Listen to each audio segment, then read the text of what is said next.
Good morning. Right now, on the waters of the Red Sea, an unprecedented 15-nation naval alliance is taking shape to secure global trade routes.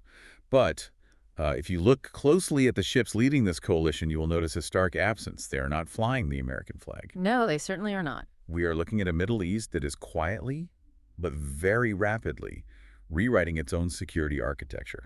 You are joining us today for a comprehensive, strictly objective deep dive into the geopolitical shifts defining the region over the past 2 weeks. And we are assessing a highly volatile chessboard here. To understand the trajectory of these events, we must examine not just what is happening, but, well, the underlying mechanics of how these states and non-state actors are maneuvering, and crucially, why they are making these specific strategic choices right now. Right, absolutely. Before we proceed to the intelligence desk, we should note that today's broadcast is brought to you by ProWave AI, and the comprehensive analysis you are about to hear is generated by Stylo News, the premier AI-powered news application. And just to clarify the operational capabilities of this tool for you, the listener, Stylo News is actually the consumer application of the Stylo Intel Ops software. Which is quite a robust platform. Oh, exactly. It is an enterprise-grade analytical platform that was originally engineered to synthesize intelligence for government agencies, military commands, and multinational corporations. Right. What this means is that you now have direct access to the exact same caliber of data aggregation, sentiment analysis, and scenario forecasting designed to support high-stakes global decision-makers. It is quite an unprecedented level of access. So the title of today's brief is Stylo News Intel Update, Middle East Situation Report, 26 August 2026. Our mission for this deep dive is to establish a clear, impartial roadmap of the strategic situation. Right. We're focusing on 4 critical theaters today. Precisely. The Gaza Strip, the Islamic Republic of Iran, the Republic of Lebanon, and the Republic of Yemen.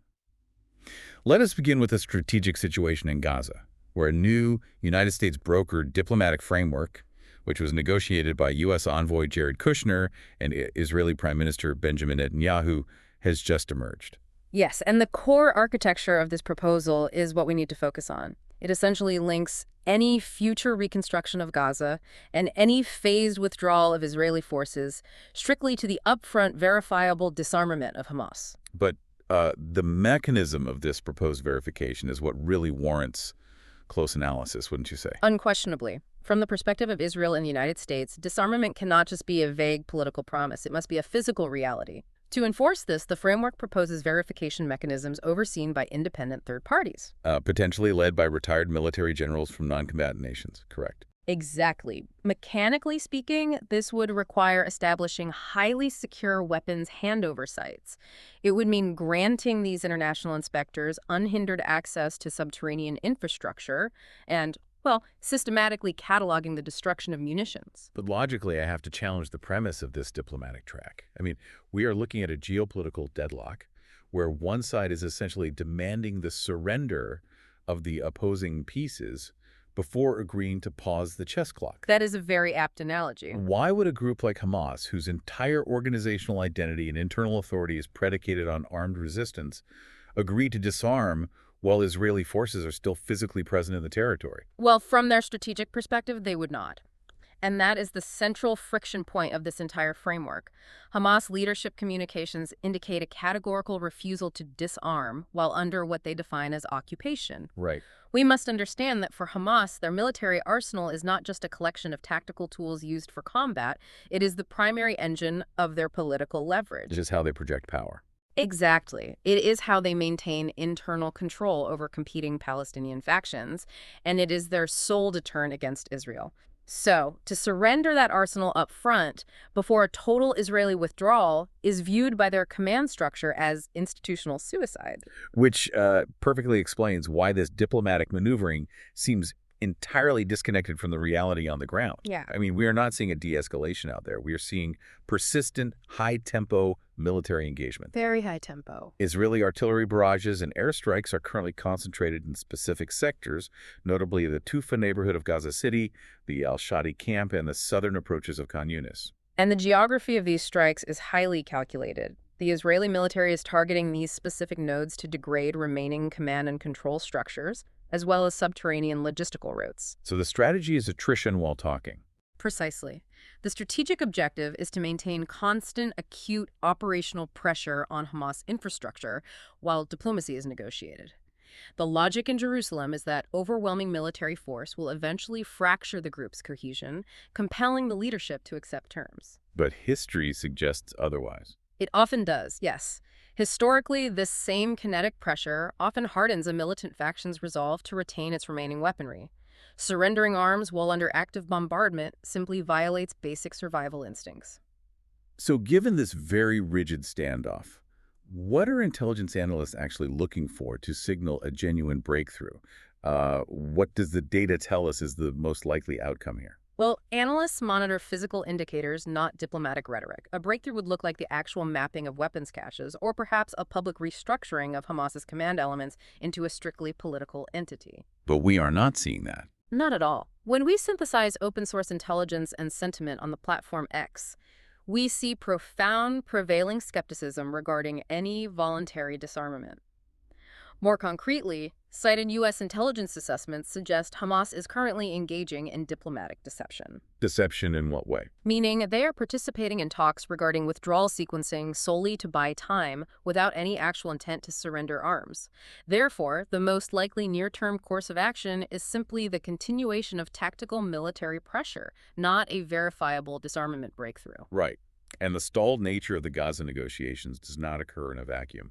It forces regional powers to adjust their postures, which brings us directly to the escalating situation with the Islamic Republic of Iran. Yes, the tension between Washington and Tehran has truly reached a critical threshold over the past 2 weeks. On August 24, the U.S. Treasury Department initiated a campaign that is being characterized in financial circles as economic D-Day. We really need to unpack the mechanics of economic D-Day to understand its severity.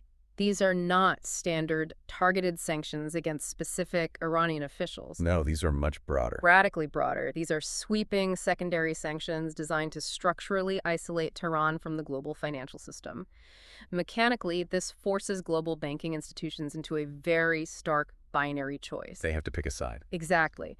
You can either process transactions for Iranian entities, or you can retain your access to the United States dollar and the SWIFT payment network. By weaponizing the dominance of the U.S. dollar, Washington is attempting to effectively sever Iran's ability to clear international payments for its primary revenue source. Which is, of course, oil. And concurrently, the United States has initiated a maritime operation to establish a covert naval corridor to secure commercial oil exports through the Strait of Hormuz. But I have to ask, how exactly do you establish a covert corridor in a geographic choke point as notoriously narrow as the Strait of Hormuz? It is a fair question. I mean, it is barely 21 miles wide at its narrowest point. You cannot simply hide massive commercial oil tankers from Iranian coastal radar. Well, the term covert in this specific context refers to electronic and sovereign masking rather than literal visual invisibility. I see. Mechanically, this involves commercial vessels operating under strict electronic silence. They turn off their automatic identification systems, or AIS. Right, they go dark on the maritime tracking systems. Exactly. And while dark, they are escorted by advanced U.S. naval assets capable of actively jamming regional radar systems and intercepting anti-ship munitions.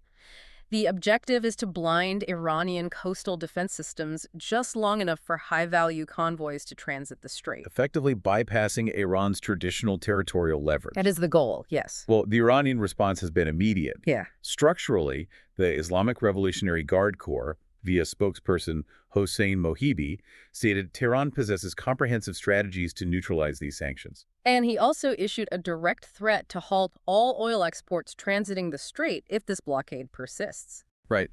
But beyond the public rhetoric, we are tracking reports that Iranian leadership, including President Pezeshkian and Mohsen Rezai, are signaling a doctrinal shift from a defensive posture to an offensive doctrine. And a shift to an offensive doctrine fundamentally alters the calculus of the entire region. Historically, Iran's strategy has been one of forward defense. Funding and equipping regional proxy militias. Yes, to fight its adversaries far from Iranian borders, thereby maintaining a managed, deniable stalemate. Moving to an offensive doctrine suggests a willingness to use Iranian state assets to conduct direct preemptive strikes to establish deterrence. And we are already observing the physical manifestations of this adjusted posture, aren't we? Unfortunately, yes. Recent military actions include Iranian drone strikes targeting leadership nodes in Iraqi Kurdistan, as well as ballistic missiles fired toward UAE maritime traffic. And we absolutely cannot ignore the unconfirmed yet widely circulated intelligence reports across social media networks. These claim an Iranian long-range missile launch recently flagged major Israeli population centers, specifically Tel Aviv, Jerusalem, and Haifa, as intended targets. Yes, that generated significant alarm. But if they are adopting an offensive doctrine, why utilize this kind of psychological signaling instead of just striking? Because the goal is maximum psychological pressure with minimum catastrophic risk. When analyzing sentiment on X regarding these developments, the discourse is overwhelmingly anti-escalation. The regional public severely fears a broader war. And Tehran is acutely aware of this sentiment. Absolutely. By signaling strikes and utilizing proxies to impose economic costs like firing missiles near UAE shipping lanes to disrupt global energy markets, Iran can apply severe pressure on the U.S. and Israel. The most likely trajectory is that Iran will continue this calibrated, indirect escalation. They want to raise the cost of economic D-Day to unbearable levels. Correct, but without crossing the threshold that would trigger a regime-threatening, full-scale American military response. But Iran's strategy of forward defense still relies on geographic launch pads. And that brings us to the Levant, and specifically the Republic of Lebanon, where the cost of hosting these proxy conflicts is becoming devastatingly clear. Lebanon presents a truly fascinating study in state capacity versus non-state power. Currently, the Lebanese central government is assessed as structurally fragile yet intact. We do not see immediate indicators of a total collapse of the state security apparatus in Beirut, do we? No, not at this moment. However, the nation is systematically being hollowed out by the intensifying crisis along its southern border. We are tracking sustained daily cross-border clashes between the Israeli military and Hezbollah forces, with a geographic focal point around the Ali al-Tahrir Ridge. The human cost is staggering, resulting in heavy civilian casualties and the massive displacement of hundreds of thousands of residents from southern Lebanon. It is a severe humanitarian crisis. To address this, Lebanese political figures, notably Parliament Speaker Nabi Berri, have publicly claimed that the Lebanese armed forces, the LAF, are prepared to deploy south of the Litani River and assume sole security responsibilities following a potential Israeli withdrawal. We really must map the deeply conflicting international perspectives on this proposal to understand its viability. The United States State Department views Hezbollah strictly as a proxy network of the Iranian Revolutionary Guard Corps. Right. In their view, Hezbollah's autonomous military status fundamentally violates Lebanese sovereignty and United Nations Resolution 1701. Now, the Israeli government perceives Hezbollah's entrenched military presence as an existential, unacceptable security threat, which they cite as the absolute legal and moral justification for their ongoing preemptive strikes. Conversely, figures like Canadian Member of Parliament Randeep Sarai have publicly condemned Israel's military actions, characterizing the strikes as a severe violation of Lebanese sovereignty and demanding immediate prioritization of humanitarian support over kinetic operations. Yes, there are highly divergent viewpoints on the international stage. But let me stop you there and challenge the feasibility of Nabi Berri's proposal for a moment. We're talking about the Lebanese armed forces, a state military that, frankly, struggles to properly equip its soldiers due to the country's ongoing economic collapse. That is an undeniable fact. How, mechanically speaking, does an underfunded, politically fractured state military compel Hezbollah, a highly disciplined, heavily armed, deeply entrenched non-state actor, to cede the southern battle space? Is this diplomatic plan even grounded in reality? Your skepticism aligns directly with the intelligence community's assessment. The mechanical reality is that the Lebanese government currently lacks the monopoly on the use of force within its own borders. Right, because Hezbollah possesses a larger, more sophisticated missile arsenal than the LAF itself. Exactly. When we analyze public sentiment data within Lebanon, there is profound, widespread doubt regarding the feasibility of these U.S. brokered deals. The public understands that the LAF simply does not have the kinetic capability to forcibly disarm Hezbollah, even if ordered to do so. And social media discourse within the country understandably bypasses this strategic posturing entirely, doesn't it? It does. It focuses almost entirely on the severe economic devastation and the immediate humanitarian toll of the conflict. So, given these stark constraints, the intelligence forecast points to an unstable equilibrium in the near term. The central government in Beirut is expected to survive in its current paralyzed form, but the cross-border conflict will persist, with a high probability of geographic expansion. We assess that to be the most likely outcome, yes. Furthermore, analysts must closely monitor the upcoming U.S.-mediated security talks between Syria and Israel. Because that border directly impacts Lebanon. Exactly. Any agreements or total breakdowns regarding Israeli troop withdrawals and security arrangements near the Syrian border will immediately impact the operational tempo in southern Lebanon, given the interconnected nature of Iranian logistical supply lines running through Damascus directly to Hezbollah.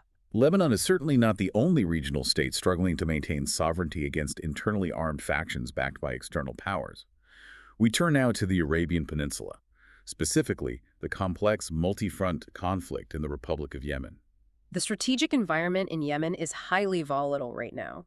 The internationally recognized Yemeni government, or the IRG, is assessed as only conditionally stable. Meaning it cannot survive without sustained external political, financial, and military backing. Precisely. And the IRG is currently facing a renewed, high-intensity internal war initiated by the Houthis, who are aggressively maneuvering for broader territorial control as we speak. The operational tempo on the ground is severe. Military reports indicate government-aligned forces conducted over 130 operations in a single 24-hour period. That is a massive spike in kinetic activity. It is. This includes the deployment of precision drone strikes targeting Houthi command and control nodes, specifically in the governorates of Taiz, Marib, and Al-Dachaf. Why are the clashes concentrated in these specific governorates? Because those regions represent the strategic high ground and the economic lifeblood of the country. Marib, for instance, contains critical oil and gas infrastructure. I see. Whoever controls Marib controls the energy resources absolutely necessary to sustain a long-term war effort.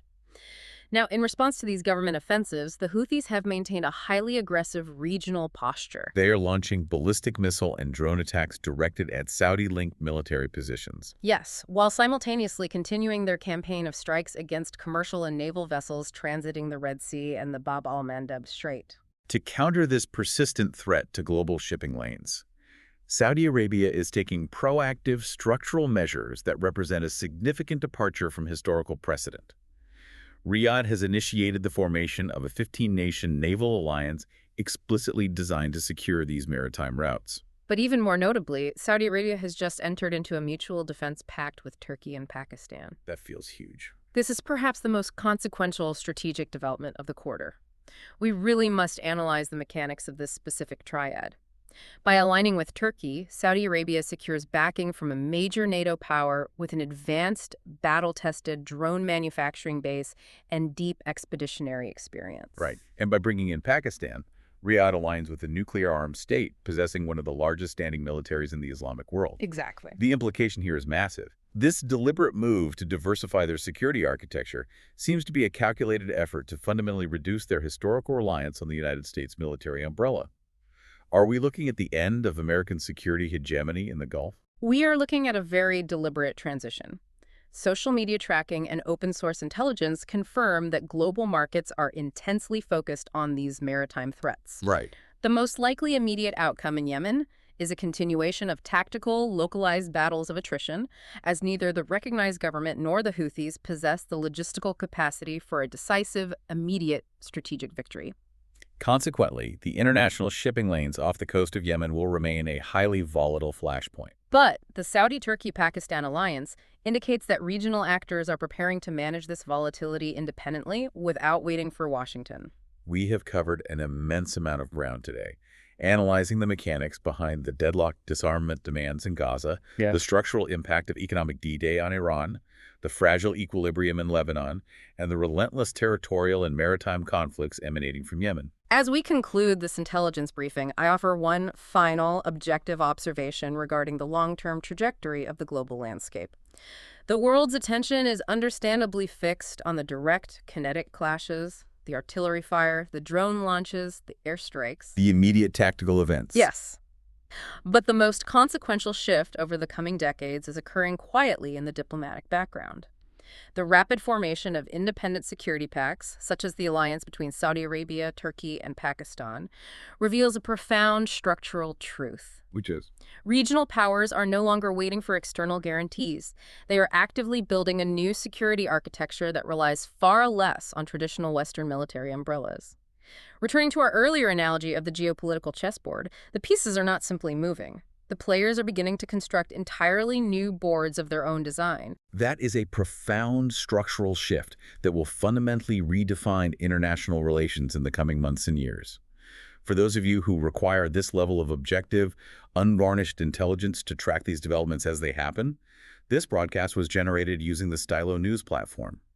Stylo News is a highly customizable mobile and computer application that allows you to generate your own personal intelligence-style briefs. And it is incredibly effective. It bypasses the noise, aggregating and synthesizing data from hundreds of traditional news sources, as well as real-time sentiment from platforms like X, delivering enterprise-level analysis directly to your screen. It is an indispensable mechanism for anyone who requires clear, factual context to navigate an increasingly complex global environment.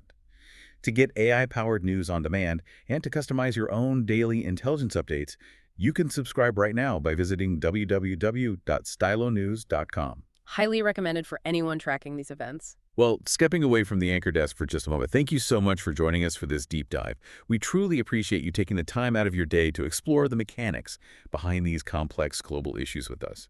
We are always looking for new areas to analyze and unpack, so please feel free to request topics for future deep dives. We would genuinely love to hear what is on your mind. Absolutely. Be sure to follow Stylo News on your favorite social media platforms to stay connected and, most importantly, stay informed. Until next time, stay curious and have a wonderful day.